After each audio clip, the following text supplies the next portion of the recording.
Մատթեոս ավետարան 6-րդ գլուխ 25-րդ համարից գրված է. Սրա համար ասում եմ ձեզ, հոգս մի անեք ձեր կյանքի համար, թե ինչ պիտի ուտեք եւ ինչ պիտի խմեք, եւ ոչ էլ մարմնի համար, թե ինչ պիտի հագնեք, չէ որ կյանքն ավելին է կերակուրիցը եւ մարմինը հագոստիցը։ Գիտեք, ասում է հոգս մի անեք, թե վաղը ինչ պետք է ուտենք, ինչ պետք է հագնենք, որովհետև շատ հաճախ այնքան ենք մենք մեզ վաղվա մյուս օրվա, չգիտեմ, մի տարվա պլաններով ծանրաբեռնում, որ դա մեզ համար հոգս է դառնում։ Բայց ինչ է նշանակում հոգս մի անեք։ Ես գիտեմ, որ բոլորս էլ ունենք հոգս, բոլորս էլ ունենք կարիք, հա, խնդրված կասություն, ինչ որ մի բան, որ ուզում ենք ունենալ։ Հոգս մի անեք, դա չի նշանակում, որ նստենք մեր տեղում, սպասենք, թե Աստված մեզ, ահա, հեսա կբերի, կտա, կկերակրի, ինչի կարիքը որ ունենք կլրացնի, Աստված կարա այդպես անի, բայց այստեղ այս խոսքը վերաբերում է նրան, որ մենք ինքներս պետք է դա մեզ համար չծանրացնենք, բեր չդարձնենք մեզ համար, որովհետև Աստված ինքը գիտի մեր ամեն մի կարիքը, գիտի ամեն մի պակասությունը ու ինքը ուզում է որ լրացնի։ Եվ երբ որ մենք հոգս ենք անում, դա մեզ համար ծանրություն է դառնում, դժվար է լինում։ Շարունակությունում ասում է մտիկ արեք երկնքի թռչուներին, որ չեն սերմում, ոչ էլ հնձում, եւ ոչ էլ ամբարների մեջ ժողովում, եւ ձեր երկնավոր հայրը կերակրում է նրանց, չէ որ դուք նրանցից ավելի լավն եք։ Հալելույա։ Գիտեք, մտահոգությունը, երբ որ մենք մտահոգվում ենք վաղվա համար, մյուս օրվա համար, մեր կարիքների, հոգսերի համար, դա ավելի շատ թերահավատություն է։ Եվ այստեղ ասում է, տեսեք անգամ թռչուներին, որ ոչ մի բան չեն անում, բայց թեև նրանք ոչ մի բան չանելով, հա, Աստված նրանց կերակրում է, նրանք հայթայթում են, գնում են ինչ-որ մի տեղից, հա, եղել է, որ մենք ինքներս էլ թռչուներին կերակրել ենք, ես ինքս եղել ասեմուշկայում կերակրել թռչուներին, Աստված հոգ է տանում նրանց համար, ասում է ավելին քան ձեզ համար, Աստված, որ մեզ կյանք է տվել, Աստված, որ մեզ մարմին է տվել, Աստված, որ մեզ կանչել է ու այսօր դրել է իր թագավորության մեջ, ինքը մեզ համար հոգ է տանում։ Մենք պետք է վստահենք նրան, մտորել, երբ որ մենք անդադ մտորում ենք, դա արդեն թերահավատություն է դեպի Աստված։ Որտեւ Աստծո խոսքը ասում է, որ ես հոգ եմ տանում։ Մի մտածի, մի ծանրացրու։ Ինչի կարիք էլ որ այսօր մենք ունենանք։ Դա կլինի, չգիտեմ, ինչ որ ֆինանսական, ինչ որ միգուցե հիվանդ ես, միգուցե ինչ որ մի այլ դժվարության մեջ ես, կարիքի մեջ ես, եկեք չծանրացնենք։ Գիտեմ դժվար է։ Ես ինքս էլ ունենում եմ հոգսեր, մենք ինքս էլ մենք մեր ընտանիքով էլ անցնում ենք դժվարություններով էլ, բայց երբ որ մի պահ հայացքդ ուղում ես երկինք ու հասկանում ես, որ դու ունես Աստված, որը որ քեզանից շատ է մտածում քո մասին, որը որ գիտի, տեսնում է ու լսում է քո աղաղակը, քո կարիքները, ինքը կպատասխանի դրան։ Երևի տարի ու կես առաջ երեխային մեր հեսուին տանանք ստուգման, բժիշկը անալիզ պատասխան տվեց, ասեց, որ կասկածում ենք սրտի արատ ունի։ Ու մի անգամից գիտեք, sense հարցակում է գալիս մեր մտքի վրա, ոնց թե։ Մի անգամից մենք ուզում ենք ծանրացնենք դա, սատանան քնաշի, սատանան մի անգամից միտքը տալիս է, բայց մի բան մեզ թափ տվեցինք, ասենք մի րոպե։ Մենք Աստված ունենք։ Մենք չենք ընդունում այն ինչ որ բժիշկը ասում է, այո, միգուցե իրանց փաստով տան մեր ձեռքը, միգուցե այսօր բժիշկները քեզ ասել են, գիտես ինչ, հիվանդ ես, քեզ բուժում չկա։ Всё, պետք է հարմարվես այդ քո վիճակին ու այդպես ապրես մի ձև, միջև կյանքիդ վերջը։ Միգուցե մեկ այլ կարիքի մեջ ես, որ դու այսօր հարմարվել ես այդ իրավիճակին։ Չհարմարվես այն իրավիճակին, ինչի մեջ որ այսօր կաս։ Դա կլինի ֆինանսական, դա կլինի ինչ որ առողջական, դա կլինի ինչ որ մեկ այլ կարիք, որը այսօր արդեն քեզ շատ անեղում, նայում ես ելք չկա, դուռը չես տեսնում, հույս չկա։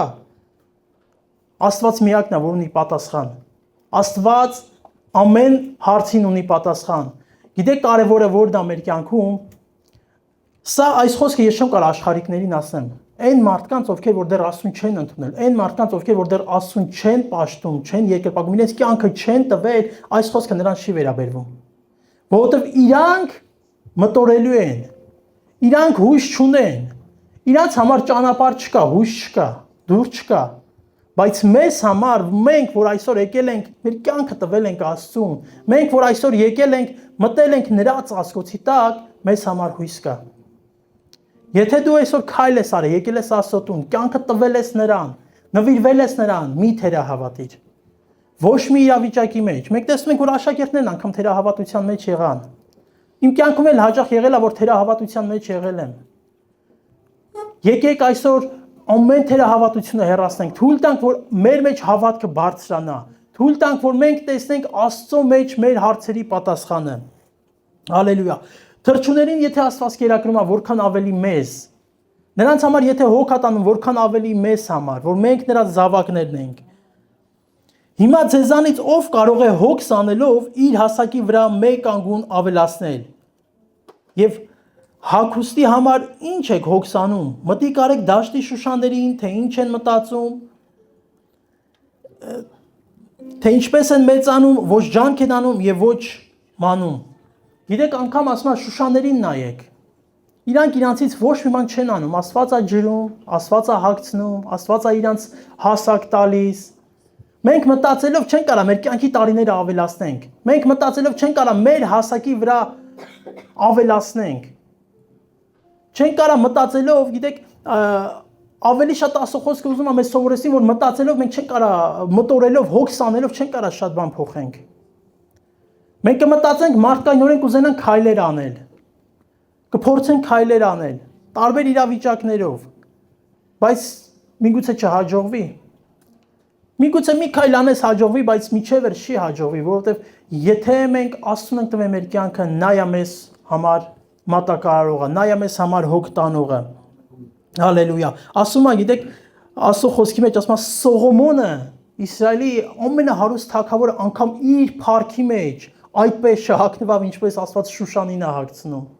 որքան առավել մեզ։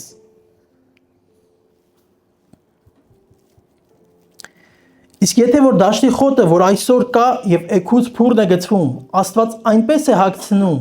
չէ որ շատ ավելի ձեզ թերահավատներ, ուրեմն հոգս մի անեք ասելով, թե ինչ պիտի ուտեք, կամ ինչ պիտի խմեք, կամ ինչ պիտի հագնեք, որովհետև այդ ամենը հեթանոսներն են խնդրում։ Գիտես, երբ որ մենք մտածում ենք, հոգս ենք անում, այս ամենը մեզ համար ծանրացնում ենք, հագնելա, ուտելա, չգիտեմ, ամեն մի կարիքը, մենք նմանվում ենք անհավատներին։ Հեթանոս այստեղ նշանակում է անհավատ, հա, նշանակում է նրանք, ովքեր որ Աստծուն չունեն, նրանք, ովքեր որ Աստծուն իրենց կյանքը չեն տվել։ Այո, նրանք կարան մտածեն աշխարհայինների մասին, կարան մտածեն աշխարհային բաների մասին, հացի, հագուստի, նրանք հոգս կանեն, բայց ես ու դու պետք է այսօր հոգս շանենք դրա համար։ Ես չեմ հավատում, որ մեր մեջ կա մարդ, որ իր կյանքը տվել է Աստծուն այդ օրվանից, լինի մեկ օր, որ սոված մնա, որ սոված գնա քնի։ Չեմ հավատում, որ կլինի մեկ, որ առանց հագուստ կմնա, որ անտուն կմնա, որովհետև ես իմ կյանքի մեջ, իմ ամբողջ 36 տարվա մեջ այդպիսի օր չեմ տեսել։ Սաղմոսների մեջ Դավիթն է ասում, մեծացա իմ երիտասարդության տարիներին հասակ առա, բայց չտեսա Աստծո արդարին, Աստծո ընտրվածին, Աստծո զավակին սոված որ մնա։ Աստված հոգատանում ամեն մեկիս համար։ Աստված պատասխան ունի այսօրվա ամեն մեր մի կարիքին։ Միգուցե դու 10 տարի, 20 տարի աղոթք ես անում քո հարազատի ապաշխարության համար, քո տան անդամի համար։ Չհանձնվես, չթերահավատես, չմտածես, ասես որ վերջ, այլևս հույս չկա, ձեռներս թողեմ, չդադարես անդադար աղոթք արա նրա փրկության համար։ Միգուցե բժիշկները քեզ դիագնոզ են տվել այսօր, ասել են որ վերջ, էսա քո անալիզների պատասխանը, գնա ապրի ինչքան որ կապրես, չհամակերպես այդ իրավիճակի հետ։ Աստված է բժշկողը։ Որտեղ որ քո իրավիճակը կասի վերջ, այլևս հույս չկա, այլևս ելք չկա, այդտեղ Աստված ճանապարհը ցույց կտա քեզ։ Մեզանից հասնում է որ մենք դիմենք Աստծուն։ Աստված ուզում է որ մենք մեր կարիքները բերենք նրա առաջ։ Ինչպես որ հայրը вообще ուզում է որ իր զավակը գա իր շուրթերով ասի, հա պապես եմ ուզում։ Այդպես էլ հայր Աստվածը ուզում է որ մենք մեր կարիքները բերենք Աստծո առաջ, մեր շուրթերը բացենք եւ ասենք Տեր, սա կարիք ունեմ։ Բայց մեզ համար հոգս չդարձնենք։ Լինում է շատ հաճախ գալիս ենք հոգսերով, միգուցե այսօր շատերս եկել ենք հոգսերով, խնդիրներով բեռնավորված։ Հիմա երբ որ մենք այստեղ աղոտ կանենք, չվերցնես նորից հետը տանես տուն։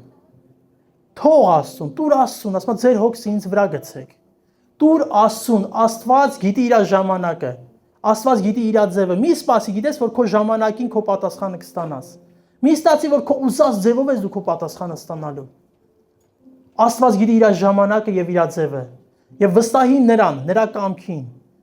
որովհետև նրա կամքը բարին է, հաճելին է եւ կատարյալն է։ Շատ հաճախ մեզ թվում է, թե չէ իմ ուզածով պետքա լինի, բայց չենք հասկանում, որ եթե իմ ուզածով լինի, միգուցե լավ չլինի։ Թվում է, թե լավ է լինելու, բայց միգուցե լավ չլինի։ Աստված ամեն բան գիտի։ Դրա համար թող որ Աստծո կամքը լինի, ոչ թե մեր ուզածով, այո, մենք շատ բան ենք ուզում։ Երբ որ անգամ աղոթք ես անում, ինչ որ խնդրված ես բերում Աստծո առաջ, ասա Տեր թող քո կամքդ լինի։ Որովհետև նրա կամքն է բարին, հաճելին եւ կատարյալը, հալելույա։ Հեթանոսների նման չլինենք, մեզ համար բեր չդարձնենք։ 32-րդ համար, որովհետև այդ ամենքը հեթանոսներն են խնդրում, որովհետև ձեր երկնավոր Հայրը գիտե այդ ամենը, որ ձեզ պետք է։ Սակայն առաջ Աստծո արքայությունը եւ արդարությունը խնդրեցեք եւ ամեն բան կտրվի ձեզ։ Աստծո արքայությունը եւ արդարությունը։ Շատ հաճախ մենք ինքան ենք մեր հոգսերով մեզ ծանրացնում, որ մոռանում ենք հոգևորի մասին։ Որ մոռանում ենք, որ մենք պետք է նախ փնտրենք Աստծո արքայությունը, փնտրենք նրա արդարությունը։ Մեզ պետք է նախ ամեն բանից առաջ Աստծո երեսը փնտրենք։ Գիտեք, նոր եղբայրների հետ խոսում էինք, շինարարություն ա եղել Փառք Աստծո այս վայրի համար, որ ունեք, ձերն ա արդեն։ Եղբայրները ամեն մեկի ներդրումը ունեցել է։ Երբ որ մենք Աստծո տունն ենք շինում, Աստված էլ մեր տունն է շինում։ Երբ որ մենք Աստծո տան մեջ ենք գործում, երբ որ նրա արքայության մեջ ենք գործում, նա էլ մեր կարիքներն է լրացնում։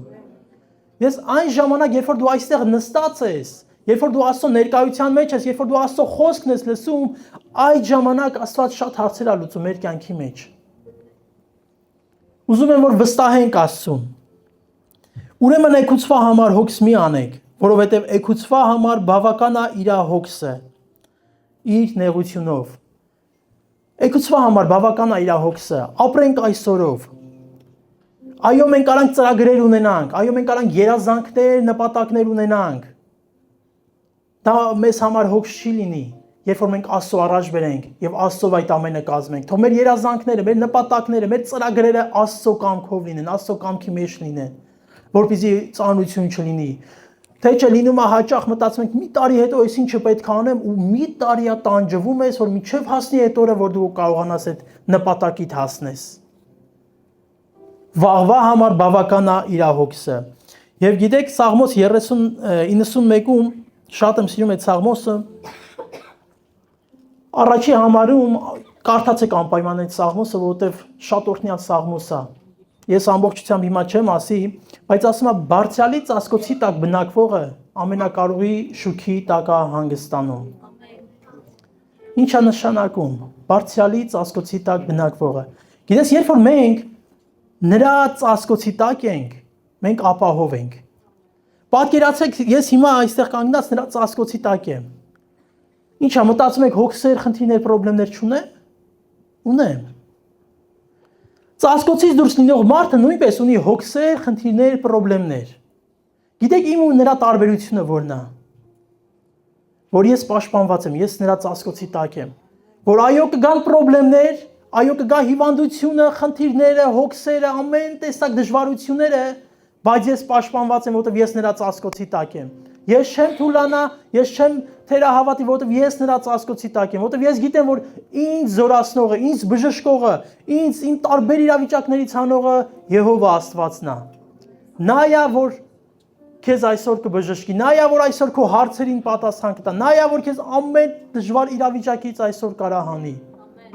Իսկ երբ որ մի փոքր ծածկոցից դուրս են գալիս, նորից այդ սատանայի հակառակորդի նետերը գալիս են, հարցակումները գալիս են, բայց ես արդեն պաշտպանված չեմ, որովհետև դուրս եմ եկել նրա հովանավորությունից, դուրս եմ եկել նրա ծածկոցից, նրա ներկայությունից։ Դրա համար աշխարհիկ մարդիկ, նրանք, ովքեր դեռ իրենց կյանքը դեռ չեն տվել Աստծուն, նրանք տարբեր տեղեր են փնտրում իրենց հույսը, նրանք պաշտպանություն չունեն։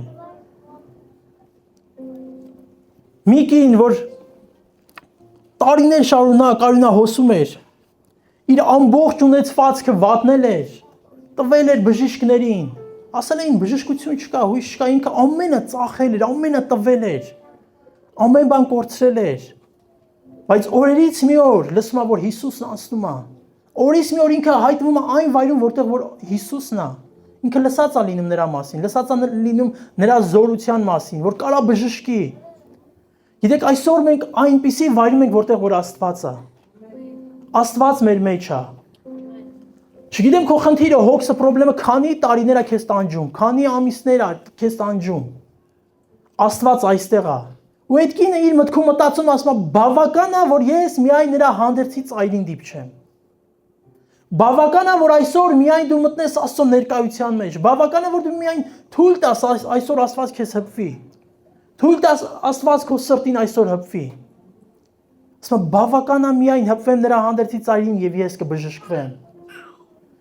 Եվ երբ որ նա դիպչում է իր հանդերձի ծայրին, Քրիստոսի մեջից զորություն է դուրս գալիս եւ բժշկություն է տալի նրան։ Աշխարհում էր փնտրում իր բժշկությունը, իր ֆինանսների մեջ, իր ամեն ունեցվածքի մեջ, որ տվել էր, որպեսզի բժշկվեր, բայց չէր ստացել։ Բայց բավական է միայն հպումը Քրիստոսին, բավական է միայն կյանքը տաս այսօր Աստծուն, բավական է միայն հոգսերդ այսպես բերես դնես Աստծո ոտքերի առաջ։ Եվ նա ամեն հարց կլուծի, եւ նա ամեն խնդիր, խնդրեմ կլուծի։ Ոչ մի հոգս թող մեզ այսօր ծանրություն չդառնա։ Այսօր եկել ես Աստծո տուն, թույլ տուր, որ Աստված հպվի։ Թույլ տուր, որ Աստված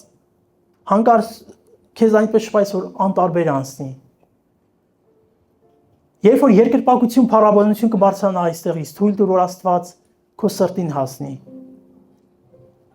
Ու բժշկի այն ամեն իրավիճակները, որ ունես քո սրտում, քո մարմնում, քո հոգում։